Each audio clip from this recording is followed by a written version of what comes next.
family. I feel like I see you guys just as much as I see my home church. So it's good to be back. It's good to be here. This past year, several students have been saved this past year. It's been really exciting just being able to see the growth in the school and in the church as well. And just to see that what we're doing does work, and that we are able to reach these children, and not just the children, but their families as well. Back in October, I had a student who was saved. His name was Olstak, and he was in 8th grade, and he's been living with his aunt. His parents live in El Salvador, but he lives with his aunt there in Savannah Grande so that he can come to our school. And she's basically raised him, and he comes on my bus route. And so to have him as a student and on my bus route, I get to see him, and I get to see his aunt and family a lot. And so it's really nice, and I really enjoy that relationship that we have. And so when he was saved in October, I was really excited, and I've been talking to his aunt and trying really hard to convince her to come to church. And so in January, she told me, she's like, you know what, I think for my New Year's resolution, I'm going to make it a point to come to church. And I said, okay, well, that's great. But you know, it's not just about coming to church, right? It's about having a personal relationship with the Lord Jesus Christ. I said, yeah, I know that, but I'll start with coming to church. I said, okay, well, that's a great place to start. And so for Mother's Day, we had a mother-daughter banquet, and so she and her daughter came to the mother-daughter banquet, and she actually accepted Christ as her Savior. And so that was really exciting, and her daughter has also been saved recently. So just being able to see how it starts with one and goes, how the family of God grows, and so it's really exciting. Amen. Another lady that has been coming on my bus route, her name is Anna, and I've been a little concerned about her. She has some health problems, and she is not, I don't know how to explain it, but I know that she has seizures and things like that, and so I've been really concerned about her and her health. Apparently she's been having seizures since she was 6 years old, and now she's in her 30s. And but she comes with me every Sunday and every Tuesday. She's very faithful. She's given me a couple of scares because she had seizures in my car twice. And so I never had that happen before, and that was very scary. But and I learned a lot of things about seizures after that day. But she actually accepted Christ as her Savior a couple months ago as well. And so it gave me peace of heart as well to know that if anything did happen to her, that at least I know where she's going. And so that was very comforting for me. And then also another one of my students, her name, she's not my student. I call her mine because she's my bus, and she's on my bus route. But she goes to the school. She's in 5th grade, and her name's Tatiana. And she also got saved this past year and baptized along with Michelle. Michelle is pretty much the second girl that started coming on my bus route. The first one was Alan, the second one was Michelle. And so she's been coming for 3.5 years. And this past year, she got saved and baptized as well. And so it's encouraging to see that they're not just coming to church, but they're getting saved and they're baptized and they're growing. And speaking of Alan, he's still coming to church, and now he brings his 2 teenage buddies with him. And we live, the bus route is really close to the church, and so before I had my car, we would sometimes walk. It's just a little more dangerous, and parents aren't as comforted because there's these big trucks flying up and down the highway. But for teenagers, it's fine. Parents don't care. And so he has started walking. If I'm late, or if I'm not early enough to suit him, he will leave and he will walk to church himself and pass by his 2 buddies' house and go pick them up and they'll go to church. So, it's encouraging. Great. Along with that, though, there are 3 prayer requests. I do pray, as always, pray for more teachers, people that would be willing to come to Honduras and teach in our ministry there, but also for unity so that we can work together. And as a team. And I've discovered my past 4 years working there that when we work as a team and we work in unity and harmony and as a family of God, then we get a lot more accomplished. That's right. Just pray for the teachers and for us to be able to work together. Continue to pray for my bus route to my bus route to grow. And I did bring pictures of my new vehicle.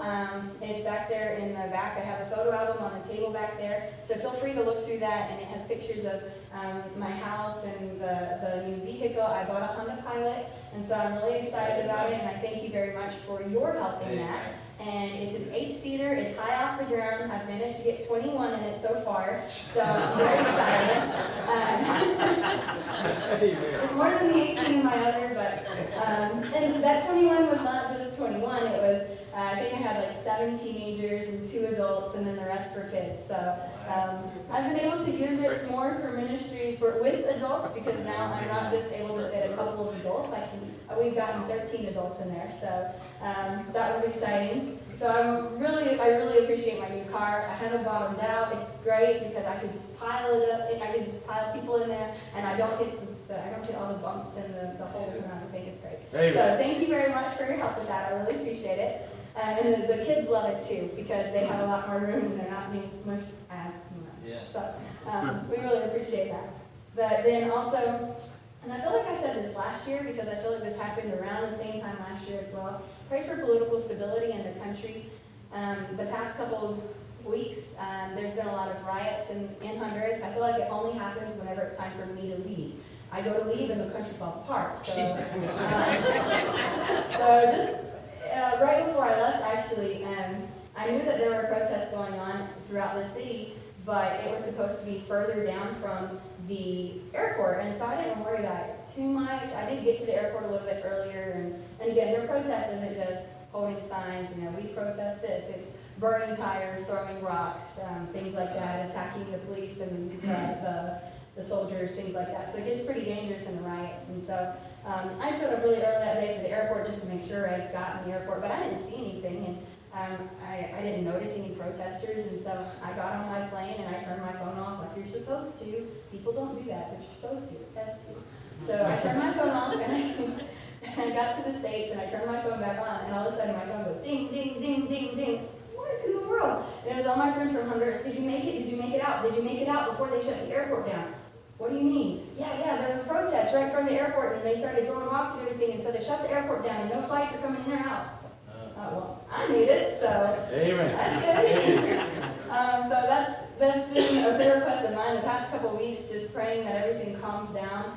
Different groups, I guess they all followed the example of the first group, and they're all rioting and protesting, and then the riot police that are supposed to stop the riots, they ended up joining the riots 2 weeks ago, and they sent a message out to the people and said, we're rioting tonight, come out on the streets and join us. So turned into a big riot party, I guess, and so supposedly it's all calmed down by now, but again, I'm supposed to be going back on Friday. I'm headed back to Honduras on Friday, so just pray for safety entering. Yes. Again, my little town is pretty much a sleepy little village, and they don't do too much. I mean, I've heard them shout a couple of times. When the fair comes, they get really excited. But other than that, they're pretty calm.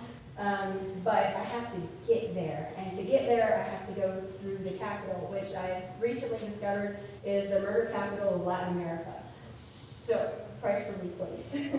Sure. And then, as my dad comes, as we prepare to sing, of course, I always have to tell you guys my adventure story. And so this adventure story starts out with our transformer blowing near my house. And so we didn't have power, which, as you've learned by now, I'm sure, is a normal thing. We just go about our life. That's fine. We went to bed early around 8:39, because when there's no power and no lights and it's dark outside, because it gets dark at 6. So when it's dark, what do? Go to bed. So we went to bed, and I drifted off to sleep, and it was kind of in that in and out phase, and all of a sudden I hear, Ericka, my roommate. I said, what? I'm sleeping. She's like, are you awake? Oh, I am, yeah. She's like, I need you, bring your flashlight. Okay. So I grabbed my flashlight, and as we headed to her room, she's like, I was laying in bed, and I felt something crawling up my leg, and so I grabbed it, and I threw it off, and I managed to see it before it disappeared, and it was a scorpion. Can you help me find it?